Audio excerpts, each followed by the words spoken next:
Winning bias is something that's plagued NBA fans for a long time. If a player is putting up good stats on a bad team, they're not going to get nearly the amount of respect that they probably deserve. So say you have two players. One player is putting up really good numbers on a bad team, and then you have another player who's putting up somewhat similar, maybe a little bit less numbers on a good team. The player that's on the good team is probably going to get more respect and acknowledgement than the player that plays for the bad team, because the other players on a bad team, their achievements are going to be discredited and slandered for quote-unquote not being conducive to winning.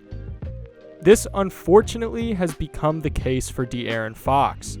Fox has been with Sacramento for his entire career, and we've really only seen him improve throughout his short time in the NBA.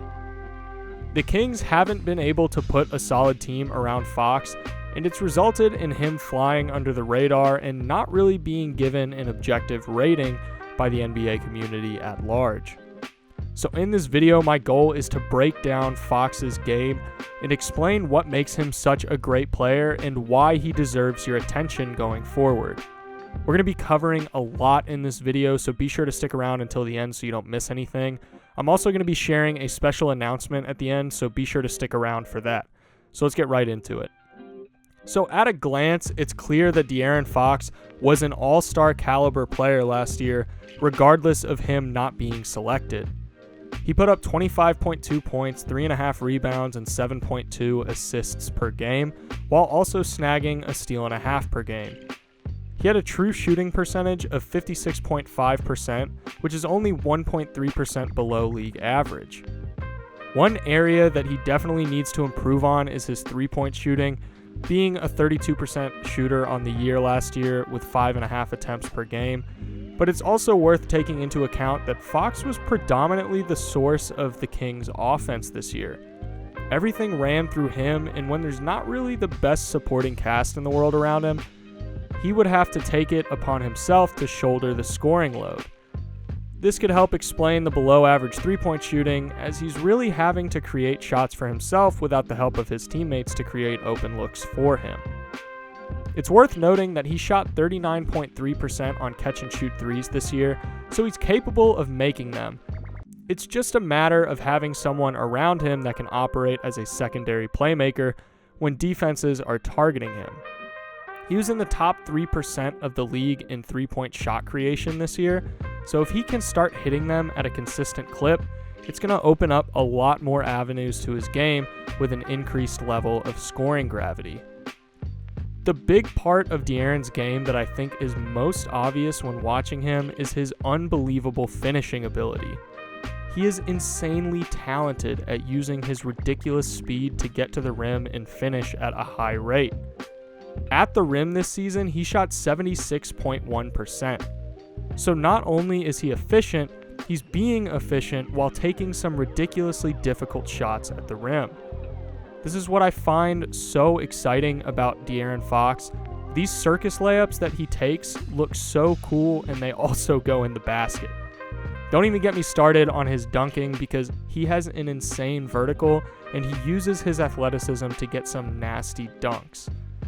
His ball handling ability is somewhat underrated in my opinion. Yeah, he's not Kyrie Irving or Steph Curry, but he's got a tight handle, and he knows how to use that handle to beat guys off the dribble and create space for himself. He's got a nasty quick first step, and he can maneuver around guys inside the three-point line to get an open shot for himself or his teammates. Fox is also a really solid playmaker. So much so that I was actually a bit surprised when I started watching more of his film and getting into the numbers for his playmaking game. He's really good at finding the open man, and with his immense scoring gravity when heading towards the rim, he's able to kick out to open shooters.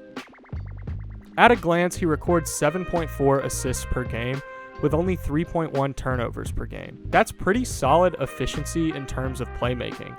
7.4 assists per game for a guy on a not-so-great team is super promising for the day that he hopefully gets a solid team around him. He boasts an insane 11.2 box creation, meaning that he creates 11.2 open shots for his teammates per 100 possessions. Not many players in the league are even above a box creation of 10. So for Fox to already be so good at creating for his teammates speaks volumes to his playmaking ability. I really want to see what his playmaking would look like with a good supporting cast, because he has an absolutely absurd potential assists per 100 possessions with 23.2. This essentially means that if his teammates hit all the shots that they got off of De'Aaron Fox's passes, he would get 23.2 assists per 100 possessions. Now, obviously, that's incredibly unrealistic, but I see no reason that he couldn't average close to 10 assists per game if he had guys that could hit the open shots that he creates for them. A lot of people just associate De'Aaron Fox with his athleticism and finishing ability, but it cannot be emphasized enough that there is so much more to his game than just that athleticism and finishing ability. His playmaking is severely underrated and deserves a lot more attention when discussing him as a player. Next, I want to look at Fox's defense. Now, he's not called Swipa for nothing, averaging a steal and a half per game this year. He's great at recovering loose balls, he's solid when it comes to picking the opposing player's pocket, and he's smart when it comes to disrupting passing lanes to snag deflections. There are surely some aspects that need work when it comes to his defensive game, but he's got the physical tools to become an incredibly reliable perimeter defender. His size is going to limit him to mainly guarding guards and small forwards, but he should turn into a more than serviceable defender. There's so much to like about Fox's game right now, but there are certainly some areas that he needs to improve. Boosting that three-point percentage up a bit would do a lot for his game and unlock new opportunities for him in regards to his gravity, both in terms of playmaking and scoring. I won't knock his defense too much because a lot of the problems on defense can be partially attributed to the level of defense on the court with him. He can't do it all out there, so it's important to take that into consideration when you're discussing him as a defender. Overall, I think Fox has become so incredibly underrated that it's not even funny. There are only 2 or 3 guys that I can say definitely got snubbed from the AllStar Game this year, and Fox is definitely one of them. Any other guy on any other team averaging 25 points and 7 assists makes the AllStar Game 9 times out of 10. I would assume that because Sacramento is a small market and not necessarily a very good team, probably played a role in him not getting that level of recognition this year. I wouldn't be surprised one bit if he ended up making the All-Star team next season, and I really only anticipate him to continue to grow as a player. He has a really high motor, and it's clear that he has a strong desire to win in Sacramento. It's just a matter of the front office doing what it needs to do to make sure that Fox is around for the long term. So, do you think that De'Aaron Fox deserved to be an All-Star this season? Leave a comment below and let me know. Before we get out of here, I just want to let you all know that I launched a Patreon account. By no means should you feel obligated to become a patron. I'm doing it just for anyone who feels interested in donating. There's a bunch of perks in a bunch of different tiers. By no means should you feel obligated to become a patron, but there's 3 tiers with all sorts of different perks. So if you are interested in any of them, feel free to become a patron. Becoming a patron helps me out in taking another step towards being able to cover the NBA on a full-time basis. I'll leave a link in the description so you can check it out if you're interested. As always, if you're new to the channel, be sure to hit that subscribe button and leave a like on the video because that is 100% the best way to help me out with the algorithm.